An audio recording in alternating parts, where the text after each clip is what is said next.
नमस्कार विद्यार्थी मित्रांनो, आज आपण प्रॅक्टिस सेट 8.3चा या व्हिडिओमध्ये 5वा प्रश्न सोडवणार आहोत। आतापर्यंत आपण 4 प्रश्न वेगवेगळ्या व्हिडिओमध्ये सोडवलेले आहेत, त्याची लिंक तुम्हाला डिस्क्रिप्शनमध्ये दिलेली आहे। तर आजच्या व्हिडिओमध्ये आपण हा 5वा प्रश्न सोडवणार आहोत। येथे आपणास कन्स्ट्रक्ट क्वाड्रिलॅटरल BARC क्वाड्रिलॅटरल काढायचा आहे। सर्व साइड्सचं मेजरमेंट दिलेलं आहे आणि एका डायगोनलचं मेजरमेंट दिलेलं आहे। यावरून आपणास क्वाड्रिलॅटरल कन्स्ट्रक्ट करायचा आहे। सोडूया प्रश्न ॲज इट इज आपण ब्लँक पेजेसवर लिहून घेतलेला आहे। तर आपण प्रथम रफ फिगर काढूया। ह्या दोन साइड्स आणि हा आपला डायगोनल आहे। AR CR = 5.6 मोठी साइड ही आहे म्हणून आपण बॉटमला ही घेऊ, ही घेतली तरी चालेल। ही साइड घेऊ AR, समजा A आणि R हे डिस्टन्स दिलेले आपणास 5.6 सेंटीमीटर बरोबर आहे। आणि CR पण दिलेली, म्हणजे R हा पॉईंट आहे तर C पॉईंट इकडे येईल। जवळपास ही साइड जेवढी आहे तेवढंच डिस्टन्स दिलेलं आहे आपणास। आणि A पासून सुरू होणारा डायगोनल 6 सेंटीमीटर दिला आहे, म्हणजे हे असं हे डिस्टन्स जवळपास असं येईल।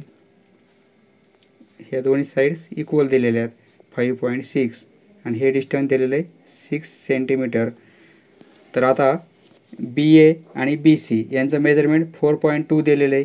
BA हा पॉईंट C घेतलेला आहे, BA 4.2 म्हणजे हे 5.6 यापेक्षा डिस्टन्स थोडं कमी येईल, म्हणजे जवळपास कमी इथपर्यंत घेऊ आणि हे दोन्ही डिस्टन्स इक्वल आहेत 4.2 आणि 4.2।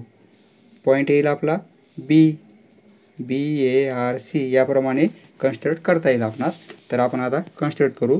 प्रथम स्केलच्या साहाय्याने आपण 5.6 हा सेगमेंट घेऊया।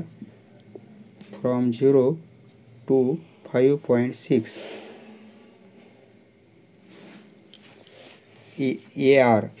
AR ने इंडिकेट करू। ओके, आता डायगोनल घेऊ आपण। डायगोनलचं लेंथ दिलेली आहे आपणास, कारण 6 सेंटीमीटर डायगोनल हा 6 सेंटीमीटरचा घेतलेला आहे। A पासून आपण आर्क करू, म्हणजे हे डिस्टन्स 6 सेंटीमीटर आहे। आता ही 5.6 सेंटीमीटर आहे आणि R पॉईंटपासून सुरू होणारी RC साईड ती पण 5.6 आहे। मग आता आपण 5.6 डिस्टन्स घेऊ। 5.6 हे डिस्टन्स घेतलेलं आहे। तर R पॉईंटवरून येथे आपण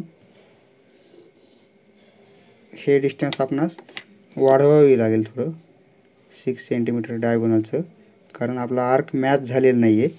आर्क मॅच व्हायला पाहिजे। हा इथे पॉईंट मिळालेला आपणास, तो पॉईंट मिळालेला आपला C पॉईंट बरोबर आहे। आता R आणि C मॅच करून घेऊ। हे डिस्टन्स आपलं 5.6 आहे आणि A आणि C पण मॅच करू, म्हणजे हा डायगोनल होईल। ओके, हे डिस्टन्स दिलेलं आहे 6 सेंटीमीटर। आता C पॉईंट मिळालेला आपणास आणि A पॉईंट पण आहे। Bचं डिस्टन्स 4.2 आहे। मग आता 4.2 आपण कंपासमध्ये डिस्टन्स घेऊ। 4.2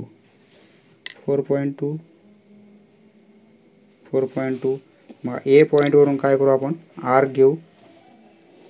4.2चा आर्क झालेला आहे, तर C पॉईंटवरून ते पण 4.2च डिस्टन्स आहे आपलं। C पॉईंटवरून ते पण 4.2 सेंटीमीटर आहे, म्हणजे C पॉईंटवरून आपण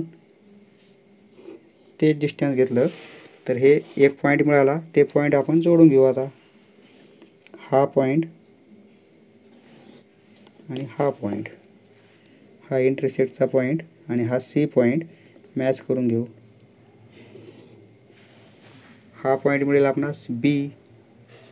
ओके, आता ही साइड आपली 4.2 सेंटीमीटर, ही साइड 4.2 सेंटीमीटर। याप्रमाणे क्वाड्रिलॅटरल BARC कन्स्ट्रक्ट झालेला आहे आपला। समजलं मित्रांनो? धन्यवाद. पुढचा व्हिडिओ पाहण्यासाठी चॅनल सबस्क्राईब करा. धन्यवाद.